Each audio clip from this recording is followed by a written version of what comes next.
For this week's report, robots have taken over Exeter Parks and Rec. $1.4 billion in revaluation discussed at the Select Board. The fire department has a new fire engine. A Black Hawk helicopter touched down at the rec park. And Exeter TV was honored with a National Community TV Award. For Exeter TV, I'm Will Tapley, and this is the Exeter Biweekly Report. Let's get started.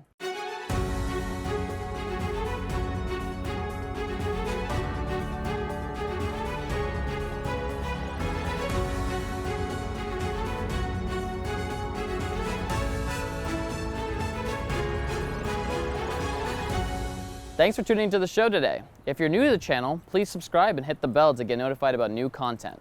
We have a lot to cover this week, from town meetings to a special video where we turn the cameras on ourselves and talk about winning a national award. So let's dive in. For our first segment, we've been getting mysterious reports of robots roaming parks across Exeter. So I went out into the field to investigate.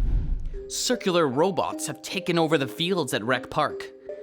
They roam when no one else is around, emitting their battle cries. Horrifying. In the search for answers about this mechanical menace, we spoke to the Parks and Rec director, Greg Bison. The robots actually are making our Parks Department a little more efficient. For instance, lining a soccer field usually takes a typical parks maintenance guy 2 to 3 hours to line it. We can do it in 25 minutes. Last year, we came up with the idea of starting using robots, having attended a conference for parks. And a lot of municipalities around the country are now starting to use them. There's no taxpayer dollars going into the mower, so that's a big savings for our taxpayers, while making it a little more cost effective for us to maintain the parks. They go very slow, so even if you walked in front of them, it would bump into you and back up and go around you. There are cameras that are also on the robots that will take a picture of you. So if anyone comes up at night to tamper with them, they will actually take a picture of them, so that way we know. There's an alarm system, but there's safety features. If you were to try to stick your hand under while mowing, they automatically disable the blades. Last year, we were all challenged, the whole town, for those that had to use someone to line the fields. He retired and no longer was able to. And we all paid that service to have it done. Now we're the service. We bring the robot out, we'll do the painting. Just in the spring, we made enough revenue to pay for the painting robot. So in the fall, we're gonna have more revenue to offset some of the cost of the mower. We are gonna do a naming contest for all the robots. We're gonna let the summer camp name one, and then we're gonna open it up and let everyone name them. We're just trying to do our parts here as the Parks Department to reduce our carbon emission. I said this when I presented the Select Board. Just running a weed whacker or a mower for an hour is like driving 2,600 miles with a car. So reducing that carbon emission is good. They're silent, they're quiet, and they're better for the environment. Well, it looks like these robots aren't so bad. For more information on our robot buddies, visit the Exeter Town website and click on the Parks and Recreation tab. Town revaluation and the sewer siphon project were on the agenda at the latest Select Board meeting. Here's a quick recap from our Meeting Minutes series.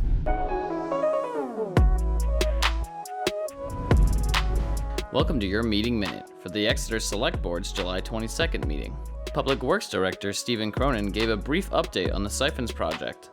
So the 2 new 12-inch siphon pipes were activated on Friday, July 19th, and we are now in the process of completing the final transition to the sewer collection system. The sewer mains that will connect the new inlet structure to the sewer collection system were installed last week.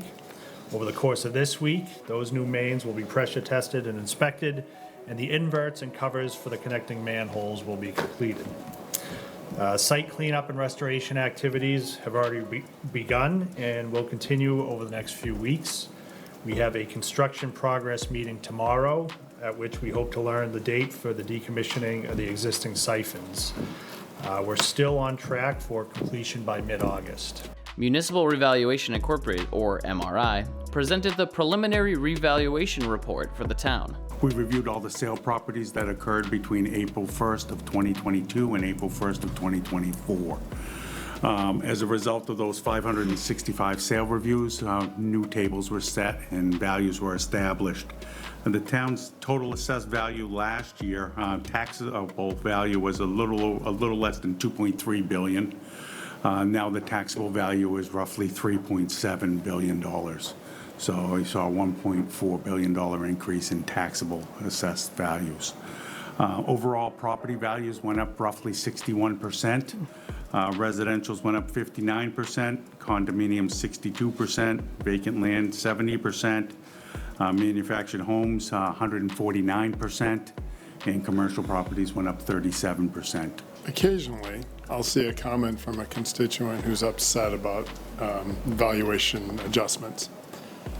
They think that that means their tax rate is going to, or their tax, what they pay in taxes is going to spike. Can you explain why that's not true? Sure. Yes, we hear that a lot, everybody. That's the big thing we want everybody. Do not take these new numbers and apply it with the old tax rate. Thank you. The town is, based on what the taxpayers voted to spend, that's the only money that can be raised. So if we increase the value of the town, I'm just going to use an example, we doubled the value of the town, the tax rate, if everything stayed exactly the same, would be cut in half because you can only raise the amount of money that you guys have voted to spend. Value notices will be mailed out the week of August 1st, and residents will be able to reach out to the assessing team with questions about their revaluation or to schedule a hearing. Hearings can be done in person, on the phone, or on Zoom starting August 26th. MRI can be reached at 603-279-0352, extension 404, Monday through Friday from 9 a.m. to 4 p.m. More information can be found on the homepage of the town website. To watch the full meeting, visit our Exeter TV YouTube page. The next select board meeting is scheduled for August 5th. See you there. The Exeter Fire Department received a new fire engine earlier this week. Bob Glowacki attended a brief ceremony held to welcome the vehicle. Members of the Exeter Fire Department, their family, and town staff gathered outside of the Public Safety Complex on the morning of July 29th to carry out a time-honored tradition, a fire truck push-in. Assistant Fire Chief Don Matheson described the history behind this tradition. So the push-in ceremony originated from fire apparatus being drawn by the firefighters to the calls, and they would push it back in the fire station when they were done. And then when we got horse-drawn apparatus, we did the same thing. Horses can back up with a steamer or the ladder. It may not be straight, so oftentimes they would unhitch it and then push it in. So that's where this push-in kind of tradition has been kept alive today, to where we push apparatus. Release the brake. Brakes are off. 1, 2, 3.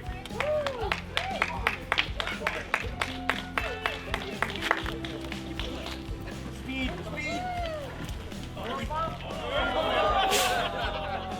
Good start. Coming forward. Push. After they rallied to get over a small bump, the new fire engine was safely pushed into position in its new home. Fire Chief Justin Pizon was excited to get the new engine officially into service. So always excited to get a new piece of fire equipment here at the firehouse, especially our fire apparatus. This piece, that's our new engine 5, is replacing a 21-year-old pump that has done a lot of service to the town of Exeter, a lot of hours on the motor. Having something new is going to pay dividends. Safety standards significantly change over the years, and that's one of the items we find significant value in our new fire apparatus, is all the new technology that's incorporated to bring these trucks up to a much safer standard. And as we all see with computers and phones, a lot changes in 20 years. So to have a brand new piece of fire apparatus that took over 2 years to get built, these are built custom and by hand, to finally get it here is a great day for Exeter, for the taxpayers and for the fire department. We appreciate the support. Fire apparatus is a very expensive community investment. And when they invest in that, it's investing in community safety. It's a new truck for us to operate, but it also provides a higher level of service to the community, so we're always appreciative of that. Exeter Parks and Rec and Cub Scout Pack 323 hosted a Black Hawk helicopter in the rec park. Gabe Perez attended the event and has this recap. On Saturday, June 27th, the Exeter Cub Scouts Pack 323 hosted, alongside Parks and Rec and the Dan Healy Foundation, the Black Hawk in the Park event. What started as a small idea quickly grew into larger proportions, eventually landing ourselves out in the rec field on Hampton Road. Hundreds of folks in attendance watched as the Black Hawk helicopter landed in the field.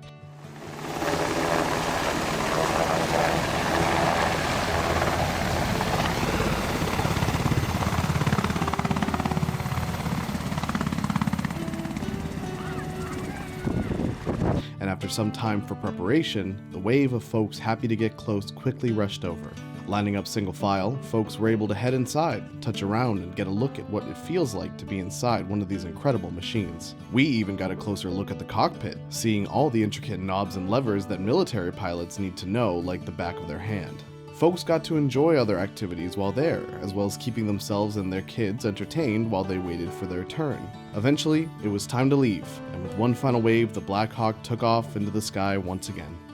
The Cub Scouts and everyone associated with the event would assuredly find the event as a rousing success, living up to the expectations set by their standards. It was fun, educational, and all-around enjoyable, and events like these are what help make Exeter so great. And finally, Exeter TV won an award from the Alliance for Community Media for our promo video for the Exeter Biweekly Report. The national award honors local media centers from across the country for excellence in community media.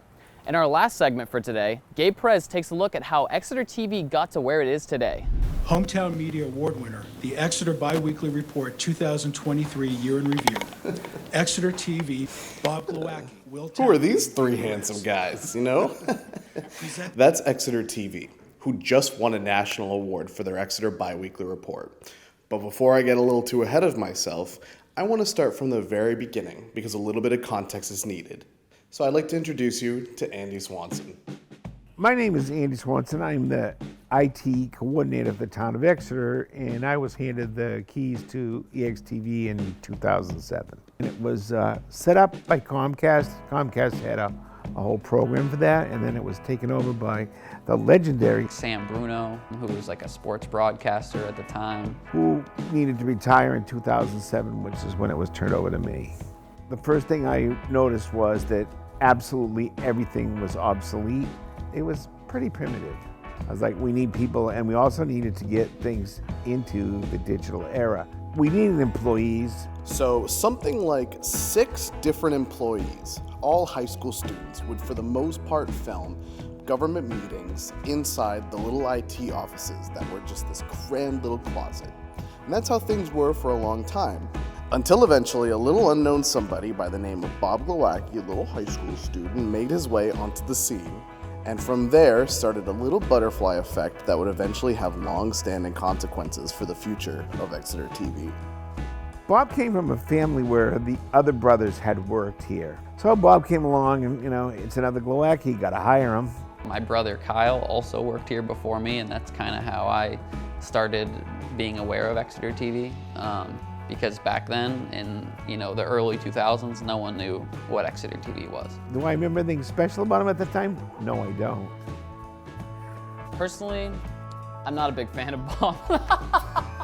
Bob had eventually gone off to college, but in 2016 he had returned because, well, let's be honest, it was his only option. During that time, Exeter TV was going through a very minimal amount of changes, but Andy was getting tired as being both in IT and Exeter TV was starting to wear him thin.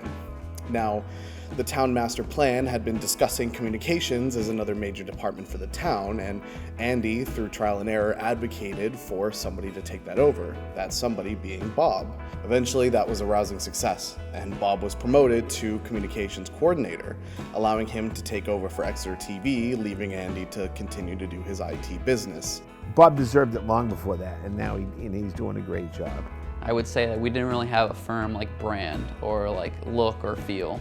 We didn't really know what Exeter TV was. At the time, actually, we were EXTV. What I wanted to do was establish that brand and take us from, it's kind of goofy, it's, low budget and all that.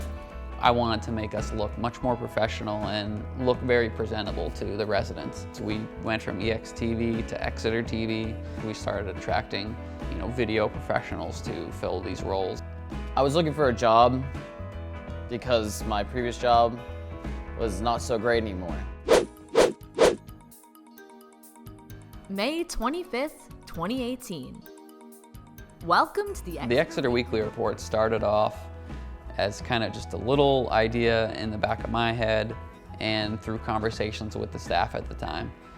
We had Hillary Donnell, David Pryor, and later Timothy Kremen, who worked here. And so I thought, you know, maybe we could do a little weekend weather forecast for Exeter. And that was kind of the basis for the show. And then we started expanding it with, you know, including some updates and some coverage that we had. So it literally started with Bob.